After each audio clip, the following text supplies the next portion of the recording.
Focusing on, so I'm going to get through to the 1960s and the arrival of this kind of house, again using lots of prefabrication in the building of it. This young couple have just moved in, they're really proud of their modern 1960s house. But again, there are features which now date that sort of house, aren't there? For example, these windows that fall to the ground. Outside moved into the 1960s, we're trying to do things with these windows, which one are very drafty. But eventually people did fill them all in, didn't they? They filled all these panels in like they thought their neighbours were with their knees when they watching television. So little things like that begin to change them, and you realise, oh, all of the factions that were unique to that time. The odd thing for us trying to put together a little history like this is that now, the end of the last century, beginning of the one we're now in, houses like this are eclectic in their design, aren't they? They're a bit of everything. Sash windows, which are imitation sash windows, it's ridge tiles, it's large boards and so some Edwardian features, Victorian features, forms of modern 21st century standards and so on. And of course, they cater for the arrival of motor car. Reached the stage now where they're building three car garages next to the houses. So there's a whole new evolution of modern housing estates where they have to cater for the motor car. Then when you look back at how the prefabs are laid out, or these more houses are laid out, you realise that was what was missing. So there's lots of houses like that going up everywhere now, which are kind of mixture of styles. Here in Wolverhampton, the chap who owned the walls, Steve Warburton, with it, he was building a estate like this. Well, it's kind of 1930s look, isn't it? Like the buttress shape of the walls there and so on. Organization changes, period quality, the arch porch. So things are going to be quite complicated as we go on. Meanwhile, there are other things that I've looked at while doing this. I've certainly looked at almshouses. There's some almshouses in Wolverhampton, Beantown, Beantown Parish Church, and Chilton in the background. Often almshouses are built by the local parish church for the poor of the parish. And in the 1980s, these houses were derelict. They were more or less just a heap of rubble. And the church was interested in clearing all that rubble away and selling the land to the developer. And people started looking into the history of them and in their deeds and so on, the information the church had over to a local barrister who found that in the provision of these houses by the local church, there was a paragraph that said that they were built in perpetuity for the poor of the parish. The barrister's words like in perpetuity. So he said, you can't knock them down, they've got to stay there forever. That's what this means.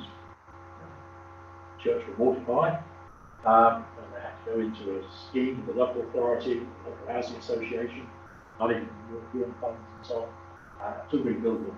And they did a very good job. Introduced central heating and all modern ponds. Again, whenever I've been out photographing them or looking at them, it's always been somebody who's invited me in to show them how nice and good they are. So, people do often ask me, is there a kind of black country house or something you would have liked to have? You've got to figure out a house that you thought had all the black country features. I think I'd choose a house with an arch. I was thinking about driving around black country. You see these houses with an arch. Usually the floor is paved in blue brick, isn't it? You've got to put a nice garden, black again, all paved in blue brick. Lots of nice outbuildings. Back. The one on the left is LED. The one on the right is in Wolverhampton. Did come up for sale. It's about 10 years ago. I was interested in it, but again, it was built by the same developer, who dealt with those Georgian houses I showed you earlier. He bought it, and about 6 months later, I drove past and the gates were open there, and I looked through into the garden. He was building 6 bungalows in the backyard. So, of course, we're going to lose those qualities of the yard, and the arch would have to be widened to take a chart. But when I took that, the bottom right hand picture, I turned to the right and I saw 2 houses that made good air, talking about improvement. Well, here's the house, little which is owned up, which is more or less original, his next door neighbour has been improved. So really, the last part of this talk is to look at this phenomenon, improvement. And whenever I suggest this, people say, oh, maybe you just want everybody's house to be old-fashioned, but it's not quite what I'm after. Again, just to the right of those, there's another pair of which are 1960s houses, but the one on the right is more or less original, I think. But the one on the left has really been improved. I've really got quite obsessed now taking pictures of what people do in columns. Front of their house with columns. And in fact, the chap on the left came out to ask me what I was taking a photograph of. And I said, well, I just thought you've got a lovely garden. So that's right. But really, I was just interested in what people do with columns. So if you are interested in following up this talk, the improvement of your own home, where do you go to get the basic materials? Well, you have to go to a home improvement shop. Home improvement shop. And it changed. It's improvements. What was it before it was a home improvement shop? Funeral directors. It was a link funeral directors. It was a co-op. And it's in a actual house style and also for society. Open to courts and in this direction having taken over the design. So it's not co-op, it's become a home improvement shop. So you might go along there and you might think, well, the basic thing you need to do is to make your house look friendly and welcoming. As people approach your house, is it friendly and welcoming? Has it got a smile on its face? Yeah, so that's what you're aiming for, isn't it? How are you going to achieve that? Or maybe even right at the frontiers of your territory, right out of the fence. Perhaps there's some way of even making the fence or the wall, or there's something unique to your house. About using some fences. But of course, what most people opt for is a nice decoration on the wall, things like lions at the gate. Very cliche, putting a lion at the gate of your property. Also, pineapples or horticulture, wherever they are. Get some nudes to put along the side of the garage. Dresses the neighbours. And if you don't aspire to all this high art, then for God's sake, at least go and get yourself some job. You're right,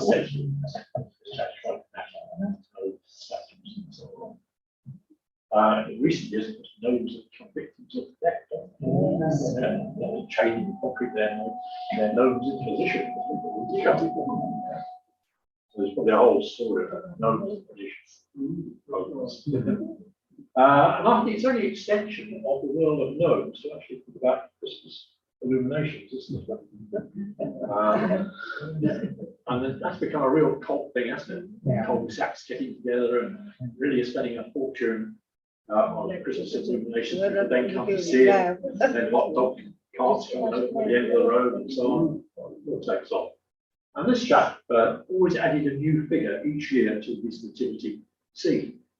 And a couple of years I drove past just a block and I found he got a nice illuminated hippopotamus. And I said to him, I'm sorry to be a bit stupid about this, but I can't remember what role the hippopotamus played in the nativity story. He looked at me and said, I was in that case. You know the answer to that. Answer on a postcard. I couldn't know what exactly. The classic, I think, of course, is lions at the gate. But how can I imagine nowadays you could do something original to add to that? Here's a very ordinary road, it's a very ordinary bungalow, very boring, but they put a donkey on it. Right? So, if nothing else, go away from this talk, at least get yourself a donkey to put on the label. If not at the gate, and at the doorway itself, you know what's at the door, what are they? I thought they were sheep when I first saw them. Somebody else said they were Chinese or Chinese dogs. So perhaps you could puzzle people about what is guarding your door. But this is really where personal choice comes in. It's about what personality and how you decorate your house to meet your brains. So there's quite a lot to choose from these days. And you have your thoughts putting some hangers at the door. Oh.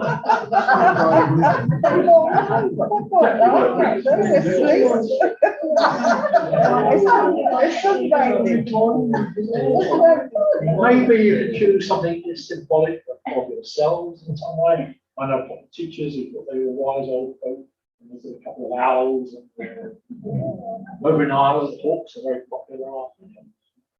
But you also, is there anything of local significance? Is there anything that the houses in Chase Town or Chase Tourist ought to have at the gate? Certainly in the Black Country, what should a Black Country tourist have at their gate? No.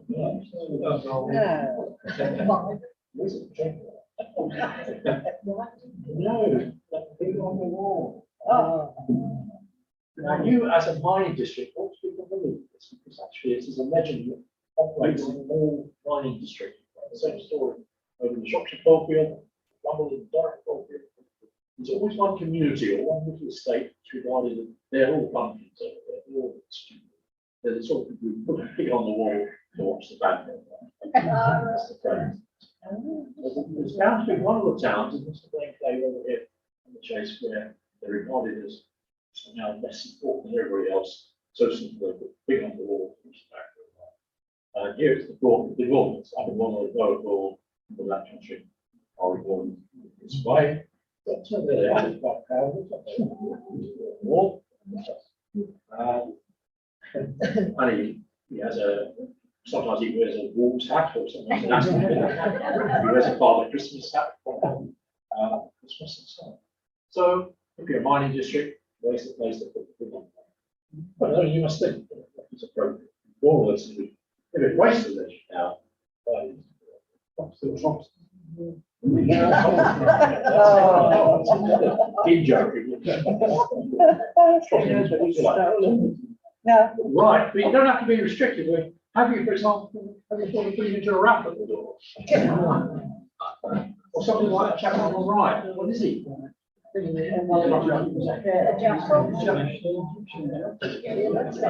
he does. If it's right outside the door itself, it's an approach where it was very heraldic, really posh. So here we've got some large dogs. Here we've got some sort of remnant of some sort. Dogs tend to be getting bigger. I think large insatiable starts with. Parcels of concrete, what about bears?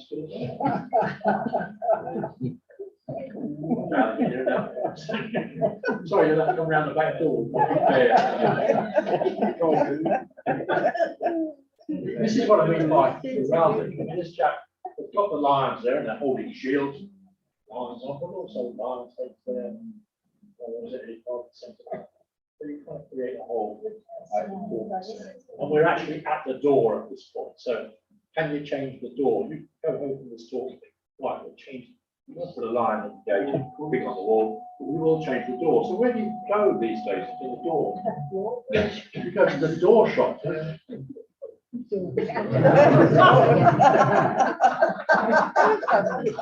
That's up in Stoke. Door shop. And again, you look at it, what was the door shop before it was a door shop? Yeah, it's a picture house. That was it. It was a video. So really go for the frontage, change the frontage. Here we are in Wensfield, and somebody's thought, no, I'm going to change my porch. And he came out and said, what was I taking a photograph of? And I said, I'm taking a photograph of your porch. And he said, well, I haven't finished it yet. It's interesting because it's in a very long straight road. You see it from miles away. So he says, well, what's happened to the idea of a building line? All those sort of things. So there's something to set the ground to the Ponderosa side. Or maybe just go for historic, respectable things like old-fashioned things like that. Garage door like that. He's already got a garage, it's been built in over on the right hand side. It's a nice extension here. And he's used a little semicircle atmosphere there of bricks. Now, in the Baco building set, there was a piece like that. And I never knew as a child what it was for. Now, that it's for decorating. And of course, we've mentioned this when we talked about houses in the 21st century and so on. Car ownership is now the key thing by which you impress your neighbours, perhaps enjoy your status locally and so on. So do think about perhaps not so much just changing the house, perhaps leave the house, think about the car you park outside. If you're forced to park outside, then you can make a statement about yourself. For example, here on Beachtail Estate down in Warsaw. And it's become a legend on that estate. Again, it's in a very long, straight road. People say, oh, you'll know you're in the right road. As you turn the corner in the distance, you'll see that house with the pink Cadillac outside. So, it becomes locally a legend, isn't it? So, just live in a boring house, you can't bother to change it. Change your car, and everybody will know your house. Measure it up first, maybe people squeeze it in. I might just get it in. And I've gone down this road with my Edwardian house. I thought, well, I'll do something side of my house. At the back, I'll do something for the neighbours. Here we are, I'll keep my car there. So any change you make like this does impinge on your neighbours, doesn't it? Your neighbours have to deal with this environment where it's changed. So maybe change your house in such a way that you can express neighbourliness, community, and working with your neighbours. Joint project. So here we are, essentially, these two neighbours have built a bridge. A bridge between themselves. One side paint their bridge with a regular side. And I don't know what happens when somebody moves house, they take half the bridge with them.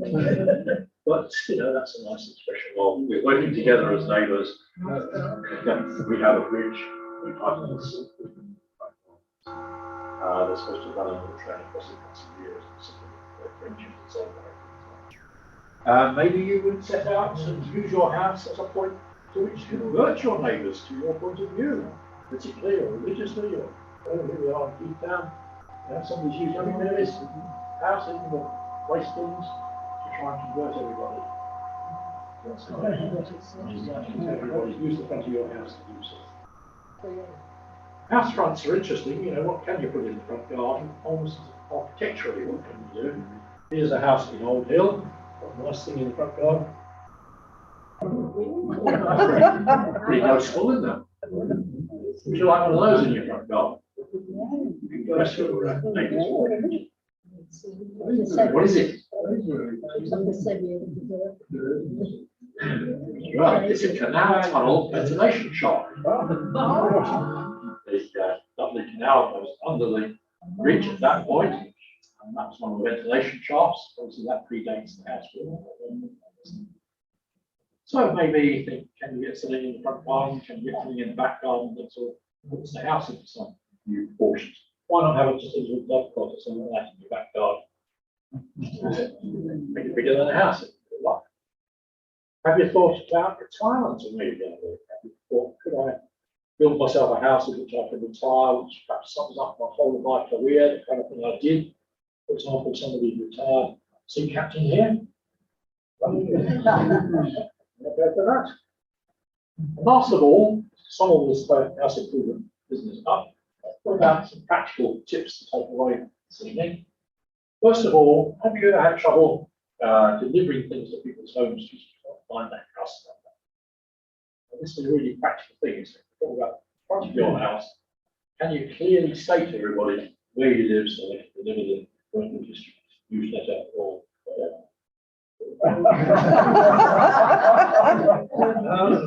It's on Birmingham New Road at Batesfield. My kids will always get quite excited. Where's 309? Oh, there it is. So again, it's quite a local thing. So you can think about that. So you can go away to the store. 603. Yes. What is it? Oh, sorry, 603.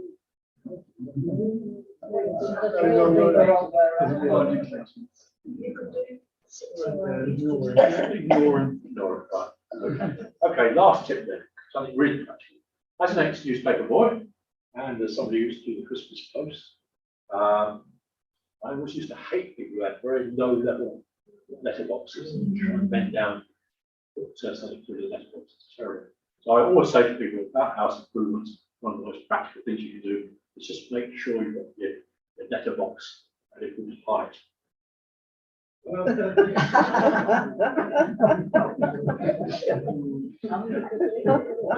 As in Stourbridge, I did show this to members of the Stourbridge Civic Society, and they were not amused at all. And they said, Ned, that's not funny. That's what we do in Stourbridge, and that's in fact the back door. We don't like your talk, but we'll ask you like to leave by the back door. There you go. So, practical ideas. Since doing this, I've added lots of other talks that have arisen out of it. Can I talk now? One or two people want to talk to people who live in railway carriages. You can see I've started to develop an interest in almshouses. I'll talk about those in town, go around construction almshouses. And I've become quite interested in prefabs and their forerunners, the corrugated iron houses. So, and also I've got a long-standing interest in showroom their homes. So close to here now. So there you are. Just also look at people's homes. My adventure began 5 months ago when I sold my building house there. 60s house. Oh, why?